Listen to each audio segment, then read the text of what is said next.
The first person that I want to introduce to you is the co-founder of mediaX and the co-founder of our parent organization, the Human Sciences Technology Advanced Research Institute. He's a mathematics educator. You probably will recognize his voice because he is the math guy on NPR. But he also believes that math is fun, and he's co-founder of a new company called BrainQuakes that is thinking about a new way to segment audiences based on, guess what? Mathematical thinking. Keith, welcome. Okay. So we founded BrainQuake probably about 2 years ago now, and started working in earnest about 18 months ago. And this is what we do. We build casual games that are built on genuinely conceptually rich mathematics learning that deliver deep mathematical fitness insights via a bunch of proprietary algorithms that we have developed and are developing. The title of the talk I gave was, I think, something like, what is our market and what business we're in? Obviously, we're 2 years down the line, we've got investors, we sort of know what market we're in, we know what we're doing. But I want to talk about some of the thought processes that we went through and some of the ones we're still going through in terms of who we are marketing to. Because there's an issue if you're trying to build software systems aimed primarily at the middle school level. Our sweet spot is middle school level because it's where most people give up on mathematics. So it's the one that needs where the impact will be greatest. But there's essentially no market there. I mean, you can't sell into that market. There's a textbook market, quite a good one, but they dominate the educational landscape. So there is essentially, and many companies have tried and failed. I'm not the only company that's tried. My company is not the only one that's tried to be in this space. People have been doing it for years. There's essentially no way of making a living, sustaining a company by selling into the school system. It just doesn't work because it's dominated by the large textbook publishers. Okay, it's hard for a small textbook publisher to break in for a software company. It's essentially impossible. So you have to build your business side around something else other than selling to schools. Okay, and that's really what I'm going to be talking about. That's the premise. Let me first of all give you an example of the kind of thing I'm talking about.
Okay, we brought that out in September. It was meant to be a soft launch. It was meant to be a free download because we were using this to find out about our potential market, where there are opportunities to make money.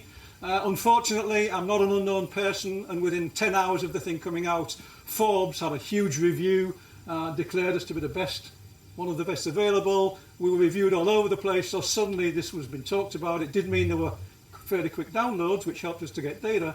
But in terms of a soft, quiet launch, it just wasn't going to work. On the other hand, we did find out an awful lot about our users just by using publicly. People don't have to sign in for this. It's a free download. They can just do it.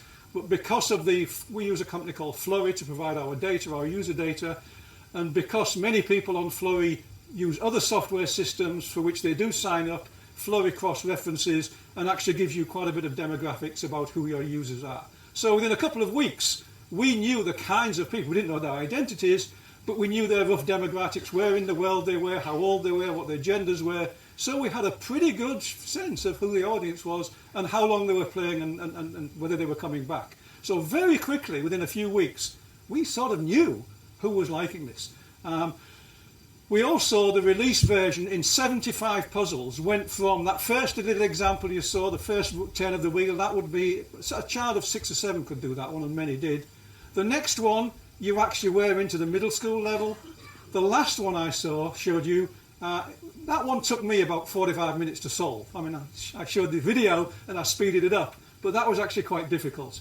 Because beneath what looks like a pretty little game, we've actually got a representation of algebra, different and alternative to the traditional one. Because one of the ideas that lay behind all of the games we're developing is the recognition that mathematics is changing its nature and how it's done and how it's learned according to the available representational technology. Mathematics changed fundamentally in all those respects with the invention of the printing press. Well, you fast forward from the printing press to a tablet which is touch sensitive, and you can expect massive changes, and indeed massive changes are possible.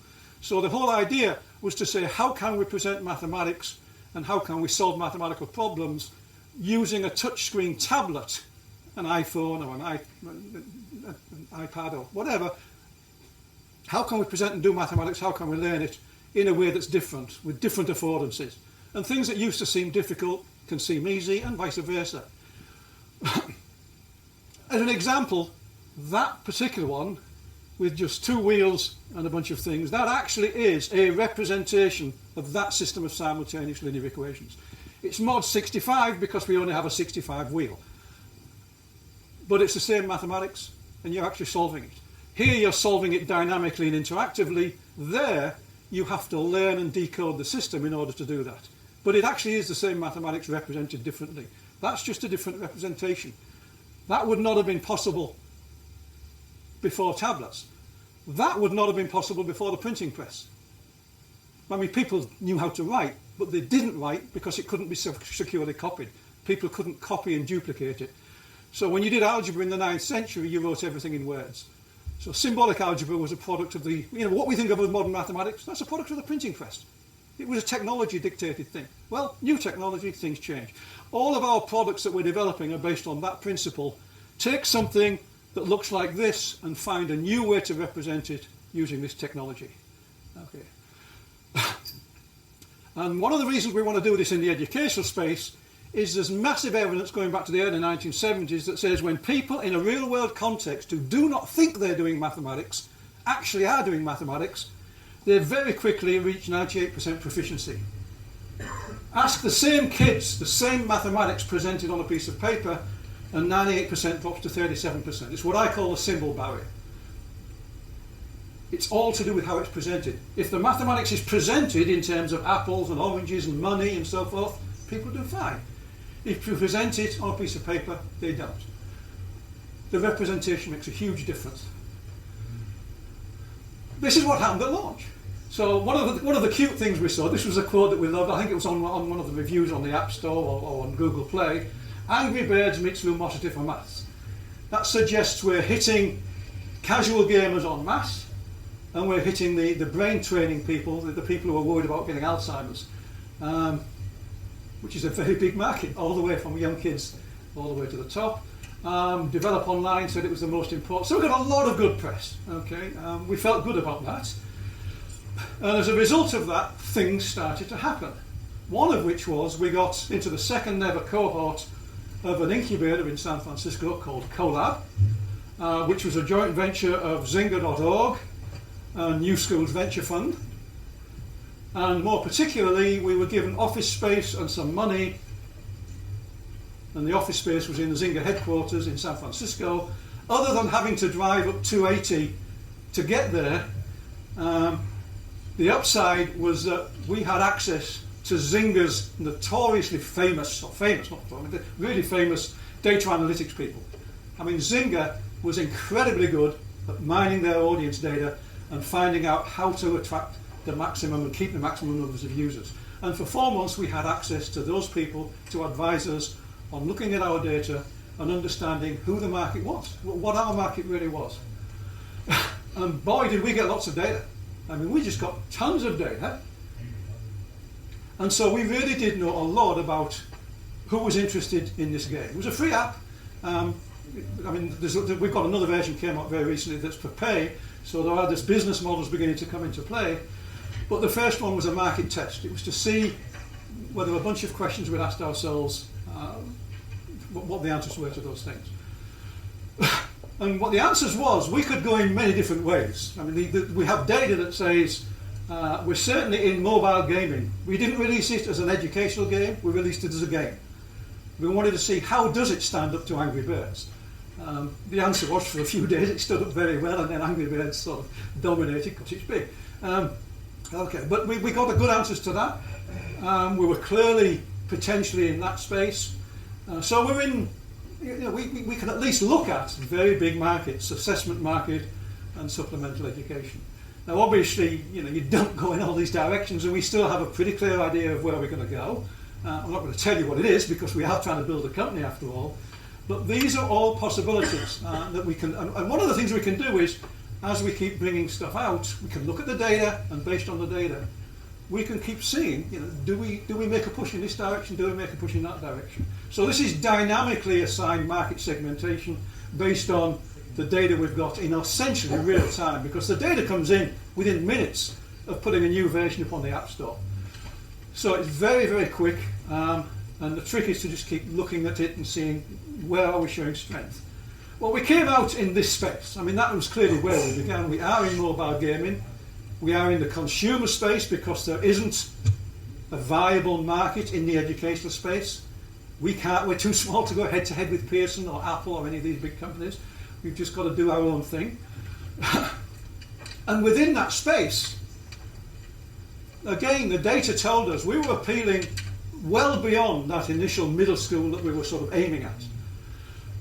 So questions we're asking ourselves, constantly asking ourselves, is, in terms of the market, I mean, things that we're going to charge for. We do need to make money pretty quickly. There's a limit to our investors' patience. We need to start making money. So the question is, where within the space that we're in are we going to be looking? In the case of the people who are playing, many different ways of carving them up in terms of age, both at school and adult. With young kids, you can charge for apps because their parents buy them. For adults, you can charge for apps. For middle school kids, you can't. The last thing if you want in middle school is for your parent to buy an app for you. You're guaranteed you're not going to play it. So middle school is the black hole of marketing for kids. But parents, if it's a math game, parents can buy it. We can also segment in terms of mathematical level, how hard they are, what level of difficulty in terms of mathematics. And again, we can look at the data to see how kids respond to versions we're bringing out.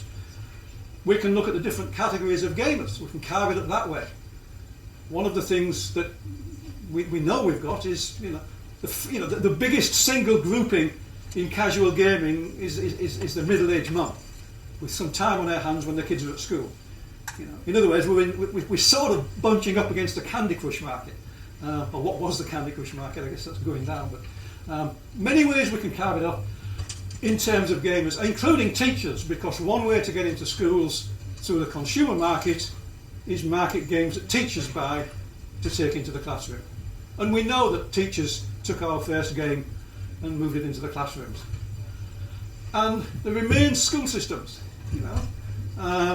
We as a company can't sell to the school systems, but if we get enough of the market, in any case, then we could talk about maybe partnering with someone who can get into the school system. So there are still opportunities for getting there. Those two, we sort of launched with those in mind. I mean, the whole launch platform was meant to sort of test those. These, well, we have some answers, but the question mark actually isn't our question mark. That's because I'm not telling you what we're doing about those things. But these are all options. If you're interested in more, that tells you a little bit about the company, and that tells you a little bit about the game. And the first one is still a free download, so you can have fun playing the game. And if you really are a Type A personality, and this is Palo Alto, so everyone in here is a Type A personality, the challenge is to solve all 75 puzzles by 10 o'clock tomorrow morning. There is a young 16, I think it was maybe 14 or 15-year-old boy in Berkeley who did just that last fall when I issued this challenge. His father is a computer science professor at Berkeley, and this kid solved all 75 puzzles by the next morning. Now we've got a metric.